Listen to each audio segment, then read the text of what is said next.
चलो तो फिर अपन स्टार्ट करते हैं अपने lecture second of French revolution के, जिसमें बेसिकली अपन ने फर्स्ट लेक्चर में तो कॉजेस पढ़ लिए थे बच्चे लोग। अब अपन पढ़ेंगे कि कैसे कैसे डिफरेंट टाइप के इवेंट्स हुए और हर इवेंट ने ना किस तरीके से इम्पैक्ट किया लोगों की आइडियोलॉजी के ऊपर। ठीक है, तो स्टार्ट करते हैं। सबसे पहले स्टार्ट अपने चैप्टर का यही होता है कि on the morning of 14 July 1789 the city of Paris was in state of alarm, ऐसा कुछ स्टार्ट होता है। तो बच्चे लोग 14 जुलाई को ऐसा क्या हुआ था कि जिसके कारण पूरी सिटी में एक डर का माहौल था। तो उस चीज को समझने के लिए ना एक बैकग्राउंड पिक्चर अपन बनाएंगे सबसे पहले। ठीक है बच्चे, तो सबसे पहले 1774 में पता क्या हुआ। 1774 में लुई 16 और मैरी एंटोनी की शादी हुई। और देखो ध्यान से समझना, लुई 16 कहाँ का, फ्रांस का, और मैरी एंटोनी कहाँ की, ऑस्ट्रिया की। देखो दोनों एज एरिस्टोक्रेट और डिफरेंट प्लेसेस के, मैट्रिमोनियल अलायंसेस। कुल मिला के ये लोग क्या करते थे, एरिस्टोक्रेट आपस में अलायंस एस्टेब्लिश करते थे ताकि कभी भी कोई प्रॉब्लम हो ना तो हम लोग आपस में एकजुट होके मतलब सोसाइटी पे रूल कंटिन्यू करते रहें। तो जब इन दोनों की शादी हुई तो इस टाइम पे सिचुएशन काफी ज्यादा अस्त व्यस्त टाइप की थी। क्या हो रहा था कि अमेरिकन रेवोल्यूशन चल ही रहा था। यहां से फ्रांस ने अपनी आर्मी भेज दी कहां पर, अमेरिका में। अमेरिका में कॉमन एनिमी से लड़ने के लिए, और वो कॉमन एनिमी यहां पे कौन था, ब्रिटेन बच्चे। ठीक है, इससे लड़ने के लिए अमेरिकन रेवोल्यूशन को सपोर्ट किया किस आर्मी ने, फ्रेंच आर्मी ने। अब देखो ध्यान से समझना, अमेरिकन जो थे वो लड़ रहे हैं किसके लिए, डेमोक्रेसी के लिए। किसके लिए लड़ रहे हैं, डेमोक्रेसी के लिए। और इसकी जो आर्मी है वो किसके अंडर में है, एक मोनार्च के अंडर में। बच्चे लोग बहुत इंपॉर्टेंट चीज है, समझ रहे हो। जो इसके पहले अपन ने लेक्चर देखा था ना वो यही था, involvement in the American revolution. क्या हुआ जब ये लोग इन्वॉल्व हो गए ना 13 कॉलोनीज को इंडिपेंडेंट करने के लिए, तो जब ये जाके यहाँ के फ्रांस के सोल्जर्स जाके लड़े तो उन्होंने समझा कि भैया ये लोग तो डेमोक्रेसी के लिए लड़ रहे हैं। तो इन लोगों ने क्वेश्चन पूछा, सर डेमोक्रेसी क्या, और नए नए आइडियाज को गेन किया, एनलाइटेंड आइडियाज को गेन किया, like Republic is better than monarch.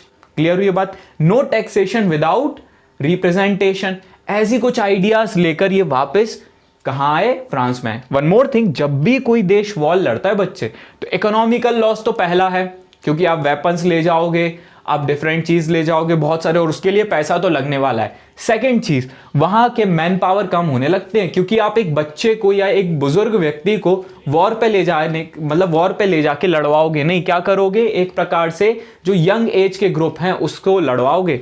तो ये चीज यहां पे देखने को मिलती है। और इसके साथ साथ एक प्रकार से यहां पे देखा गया कि काफी ज्यादा फ्रांस ने लोन ले लिया था, 2 बिलियन लेवर्स का लोन ले लिया था, जो काफी बड़ी प्रॉब्लम फ्यूचर में क्रिएट करने वाला है। तो वॉर से तो दो चीज देख ली, एक इकोनॉमी खराब होगी और दूसरी मैन पावर भी आपकी कम होती जाएगी।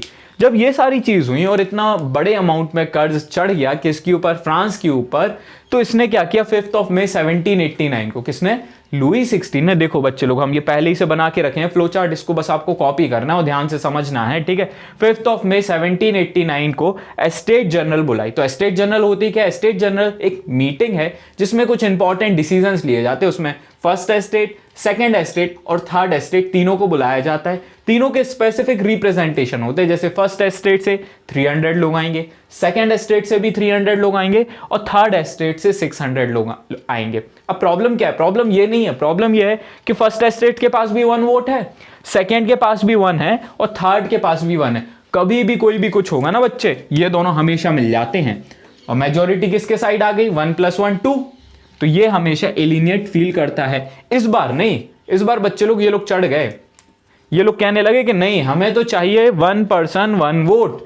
थर्ड एस्टेट ने क्या डिमांड रख दी, 1 पर्सन 1 वोट, तभी तो समाज में इक्वालिटी आएगी, तभी तो सोसाइटी में इक्वालिटी आएगी। अरे रसगुल्लो ऐसे नहीं चलता है काम, बहुत कुछ सोच समझ के ये काम होते हैं। अब ये मन में इनके आइडिया कहां से आया, तो ये आइडिया आया था बच्चे द सोशल कॉन्ट्रैक्ट। रूसो की एक बुक थी द सोशल कॉन्ट्रैक्ट, जो डेमोक्रेटिक आइडियाज पे बेस्ड थी। किस आइडिया पे बेस्ड थी, यहां लिख देते हैं,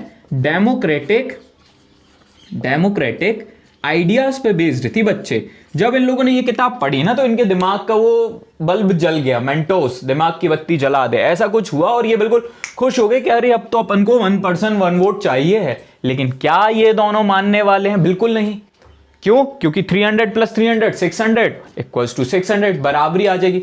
तो इस कंडीशन में ना इन लोगों ने डिमांड को ठुकरा दिया और इस कारण से ये लोग वॉकआउट कर गए। कौन वॉकआउट कर गए? थर्ड एस्टेट वाले वॉकआउट कर गए। और 20 जून 1789 को ये लोग गैदर हुए थे वहीं बाहर टेनिस कोर्ट में, और वहां पे उन्होंने शपथ ली, उसको नाम दिया गया टेनिस कोर्ट ओथ। ओथ का मतलब होता है शपथ, जो कि कहां पे हुई थी? वर्साय में हुई थी।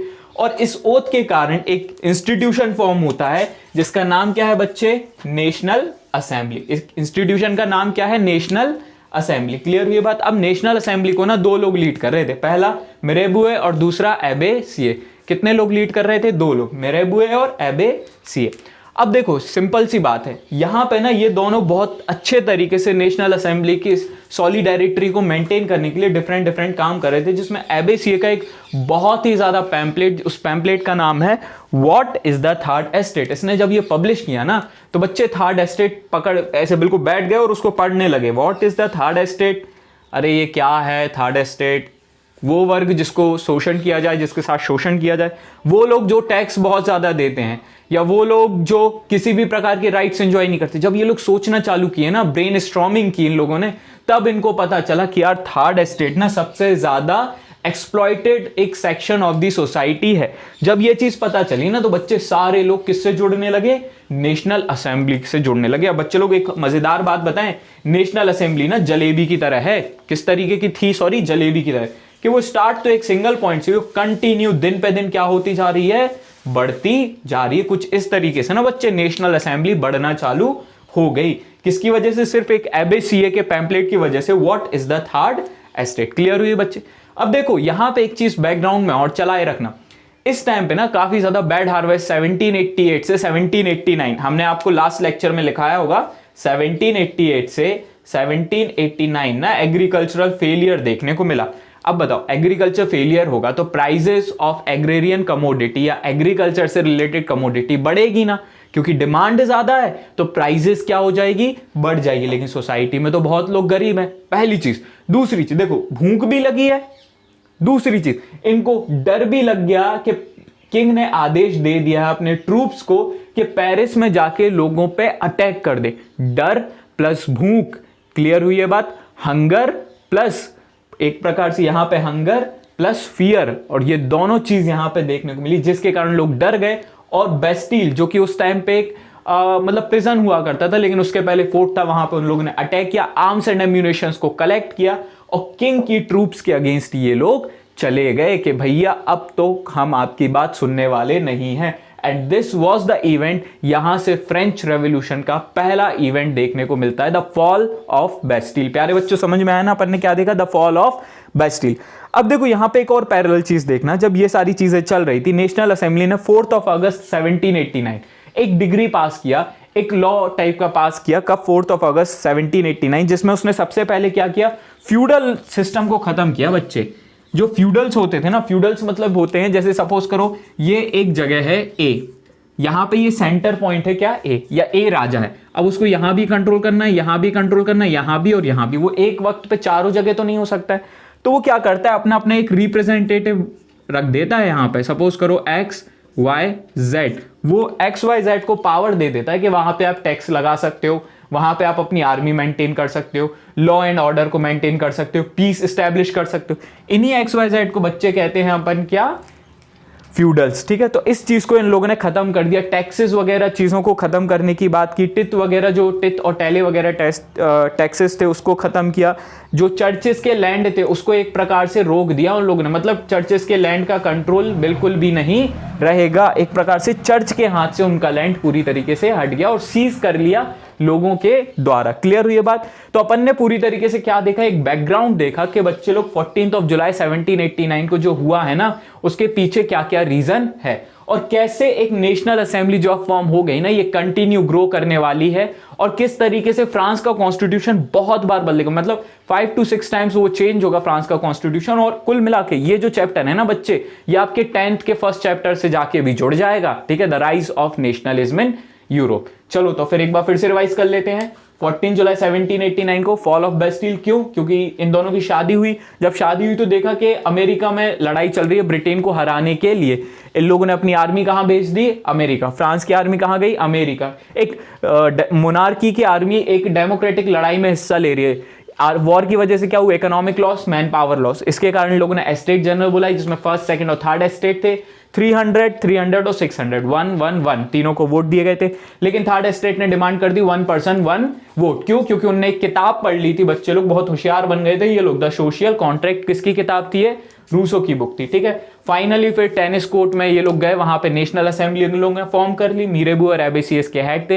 एबेसिये ने एक पैम्पलेट लिखा what is the third estate, जिसका इन्फ्लुएंस ये हुआ कि थर्ड एस्टेट की कंटिन्यूअसली जो नंबर या सॉलिडारिटी है वो इंक्रीज होना चालू हो गई। ऑल्दो 4 अगस्त को इन लोगों ने एक डिग्री पास किया जिसमें फ्यूडल सिस्टम को अबोलिश किया गया, टैक्सेस वगैरह को कम किया गया और चर्चेस के पास जो लैंड थे ना उस पर उन लोगों ने अपना कंट्रोल स्टैब्लिश कर लिया, ठीक है। सो इतना ही था अपना पूरे लेक्चर में। नीचे आपको पिन में एक क्वेश्चन दे देंगे, आप होपफुली उसको अच्छे से अटेम्प्ट करें और टेलीग्राम चैनल पे इसके आंसर जरूर ड्रॉप कर देना। Thank you, have a nice day.